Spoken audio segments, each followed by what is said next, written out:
Welcome to the Urban Communities Cohort Book Club. Woohoo! I'm Dr. Leila Angod, and I've created this video for you to get you excited about the book club, to introduce you to some of the major concepts you'll be reading about, and to support you as you read this book. So let me get things going here. The book that we'll be reading for the book club this year is called How to Be an Anti-Racist by Ibram X. Kendi. To give you an overview of what I will cover in this video, I'll start with what is at stake in this book. So what are the big questions driving the story? I'll walk you through an overview of the main terms that are important in the book, what language we use to talk about race, and some of the major concepts that are important in anti-racism that Kendi addresses. I'll walk you through things to notice about narrative structure, things to notice about the content, and I'll give you an overview of a few of the critiques of Kendi's book, because there are a lot of critiques circulating on social media. And one of the things that we're excited about with this book club is to put you in conversation with educators about a book that's being taken up widely, and that includes the critiques. So this is a way of opening up those conversations with scholars, with educators, and just your communities more broadly. And then we'll end with the next steps on the discussion board that you'll be doing. So what is at stake in this book? And I'm going to open with two photos that I took here of the cafeteria at Bielefeld University, where I was a postdoctoral fellow in Germany for 3 years. And this was their Canadian themed lunch. So you'll see here I was given rice with wild rice, salmon with cream sauce, salad, a parfait, in general, that, things that as a Canadian don't really strike me as particularly Canadian. And I opened with this just to highlight the feelings of isolation that I experienced living in a different language, living in a different country. And so to give you a specific picture of what this looked like, I started studying German from zero. I'd actually never been to Germany, didn't know any German at all. And so I was taking night classes to learn German. And while preparing for my night class, having dinner in this very cafeteria, I was listening to some students just adjacent to me speak in Italian. Now, while I'm not 100% proficient in Italian, it is one of my home languages that are spoken at home, together with a Guyanese dialect of English being two of my home languages. So as I'm listening to these students speak in Italian, I felt so incredibly isolated living in German and being this person called Frau Dr. Leila Angod, which, I don't know who that is. That doesn't feel like me.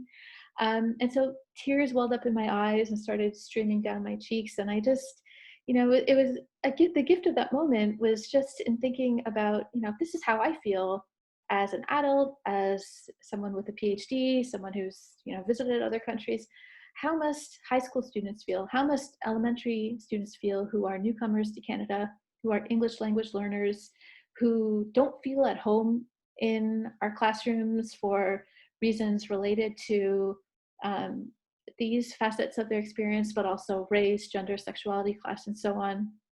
Because of my experience, all of those things interlocked in that moment. It was a feeling of being an outsider, not only due to language, but language intersected with race, with gender, with class, with citizenship, right? And all those things came together in that moment to just create this profound feeling of just not belonging. And so this really bridges into one of the key questions that animates Kendi's book, which is, how do we make sense of race and interlocking axes of difference in our classrooms? And by interlocking axes of difference, I'm signifying forms of power such as race, gender, ethnicity, language, citizenship, sexuality, class, and so on, that are simultaneous. They always go together.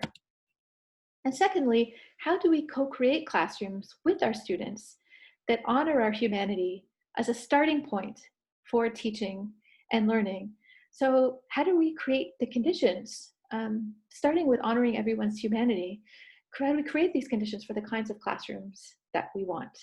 So for me, this is what I see as really being at stake in Kendi's discussions of race and anti-racism. And I wanted to put this out to you as a starting point for going forward. Now, moving into talking about race, I wanted to put out the terms that Kendi uses and that we can use in your assignments, on the discussion board, and so on. So these are terms that people use to describe their own identities, that describe how our bodies are read in social spaces. So the first one I listed there is white. That refers to being unmarked by a race. So being able to move through space without being racialized. Secondly, we have non-white or racialized or of color. Some other terms are POC, person of color, WOC, woman of color, and so on.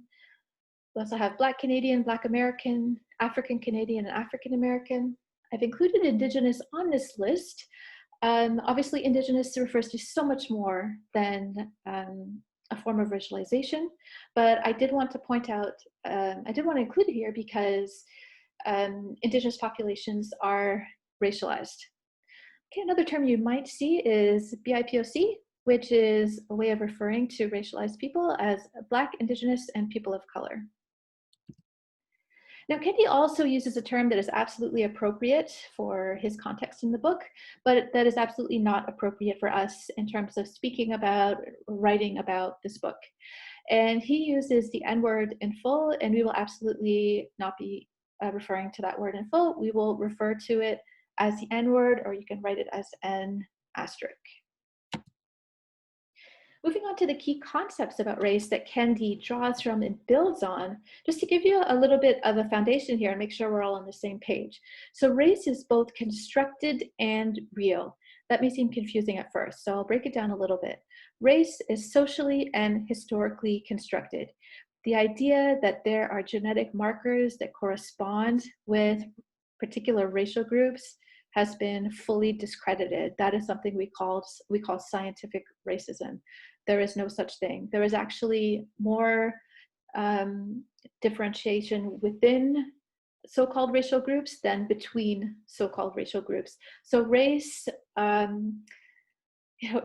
is to talk about race is to talk about ideas that have been made to support the claims of dominant groups, their claims to power. Okay. At the same time that race is socially and historically constructed in this way, it is absolutely material. That means it has real effects. So race affects our life chances, right? The way in which you are seen as race, shapes how we're seen as fully human or not, and that shapes our life chances through schooling and beyond. Racist discourses are not only about physical characteristics. So again, to link with the schooling example, discourses of intelligence, of giftedness are racialized. Race is one way a boundary is constructed between those who can and those who cannot belong to a particular collectivity or population. So it's a way of claiming belonging or enacting exclusion. So this sums up a few of the ideas here. Racisms are modes of exclusion, subordination, and exploitation that vary according to social and historical context. So to talk about race in Canada is different than to talk about race in Germany or South Africa. These are different, they're constructed in different ways. And in the Canadian context, race is always informed by the white settler colonial context in which we operate here and in which our schools operate as well. So what we're talking about here, it may seem a bit overwhelming right now. Don't worry about that. If it does, it's just to give you, a little bit of language and a little bit of foundation that is going to be reinforced by the second pre-reading activity, which is this website here. This is a screenshot from a PBS website called Race, the Power of an Illusion. And you'll be working through the first 4 tabs here on the right. It's an absolutely amazing website, and I think you will enjoy that. So just to show you what is coming next. Our next topic is things to notice about narrative structure in Kendi's book. So he does this really, really well from the very first pages of the book. Kendi deploys stories about his experiences as entry points into social and historical analyses. And the reason I wanted to point this out so you can watch exactly how he does this is that, as you'll notice on the syllabus, our Students for Change project will similarly use your photographs as entry points into analyses of power, hopefully in your practicum classrooms. So if you watch how he does this, you'll get a sense of how you can also do something similar for your Students for Change project. In terms of chapter structure, you'll notice that some of the chapters are called, ethnic racism or class racism, or, and it might seem like a confusing sort of like a lot of different racisms to make sense of. So I encourage you to think of these as dimensions of racism rather than kinds of racism. And these dimensions might be helpful in relation to your Students for Change project to think about the various threads that you can unravel in your project. Things to notice about content in Kendi's book. So perfect for our purposes, schooling is a major theme that threads through the book.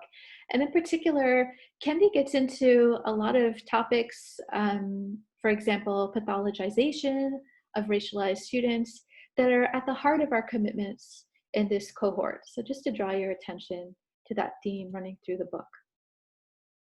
Moving into some of the popular critiques to keep in mind as you read. So Kendi says, we can either be racist or anti-racist. And so I want to question together with you, are racism and anti-racism mutually exclusive, or can they operate simultaneously? That's something that is important in a schooling context. If we're feeling like we're working in environments that are informed by white settler colonial racism, is it possible to enact anti-racism in those contexts as teachers? Kendi also posits policy as the origin of social change. And I want to think about that. Does policy always lead to change? And specifically for our purposes in this course, is activism then always about policy change? Or when thinking about ourselves as teacher researchers, practitioner researchers, are there other forms of activism that are, including but beyond policy change, that are really important and impactful? And this will, this again gets to the Students for Change project. Kendi suggests that, it's important that people not be excluded from any spaces, that everyone should be welcome and invited to all spaces. And while, that really resonates with me, and I absolutely see the importance of that, at the same time, I want to think about Black-focused schools and affinity groups, and I invite you to remain open to the possibilities of these spaces. To think about that as we go through the reading. There'll be a reading question on this topic later on. So the final critique to address here, Kendi talks about anti-white racism, which is crucially important. At the same time, I want to complicate the idea by asking, is racism equally reversible in different directions? So I'm going to show you a clip right now. It's by Amir Rahman, and it's a few years old, so you may have seen it. And here. A lot of people don't like my comedy. A lot of white people don't like my comedy. A lot of white people say this to me. Hey, Amir. Hey. You get on stage. You make your jokes about white people. You say white people this, white people that. What if I did something like that, huh? What if I got on stage and I said, yeah, black people are like this, Muslims are like that. You'd probably call me a racist, wouldn't you? And I say, yeah, I would. Yeah, you should never do that. That's bad for your health. They're like, well, you do that, Amir. You do that. You get on stage. You make your jokes about white people. Don't you think that's a kind of racism? Don't you think that's dun dun dun reverse racism? I said no. I don't think that's reverse racism. Not because I think reverse racism doesn't exist, right? If you ask some black and brown people, they'll tell you flat out there is no such thing as reverse racism. I don't agree with that. I think there is such a thing as reverse racism, and I could be a reverse racist if I wanted to. All I would need would be a time machine, right? And what I'd do is I'd get in my time machine, I'd go back in time to before Europe colonized the world, right? And I'd convince the leaders of Africa, Asia, the Middle East, Central and South America to invade and colonize Europe, right? Just occupy them, steal their land and resources, set up some kind of like, I don't know, trans-Asian slave trade where we exported white people to work on giant rice plantations in China. Just ruin Europe over the course of a couple of centuries so all their descendants would want to migrate out and live in the places where black and brown people come from. But of course, in that time, I'd make sure I set up systems that privilege black and brown people at every conceivable social, political, and economic opportunity. White people would never have any hope of real self-determination. Just every couple of decades, make up some fake war as an excuse to go and bomb them back to the Stone Age and say it's for their own good because their culture's inferior, and then, just for kicks, subject white people to colored people's standards of beauty, so they end up hating the color of their own skin, eyes, and hair. If, after hundreds and hundreds and hundreds of years of that, I got on stage at a comedy show and said, hey, what's the deal with white people? Why can't they dance? That would be reverse racism. All right. So something to think about to complicate Kendi's claims in the book. All right, let's jump back to the presentation. We've got just one slide remaining here about the discussion board. So the instructions for September 17th. Post your responses to the following question in this week's discussion board thread. We invite you to respectfully engage with each other's posts by commenting, posting questions, drawing links between the posts, hyperlinking to other posts and other writing, etc. And so I just wanted to draw your attention to this idea of hyperlinking. It's a way of, again, citing people that you're in conversation with, showing, you know, kind of appreciating other people's work, cultivating conversations across. And again, this is something that is incredibly useful for your digital hubs to think about as well. So the question for this week is, name one thing from the website activities, that's the Race, Power of an Illusion website, that most surprised you and explain why. If nothing surprised you, name one thing that you found compelling and explain why. So thank you and happy reading from me and my poodle Heidi, who you see here in her reading glasses, just having a little light reading, looking at Foucault. And I look forward to seeing you soon. Bye.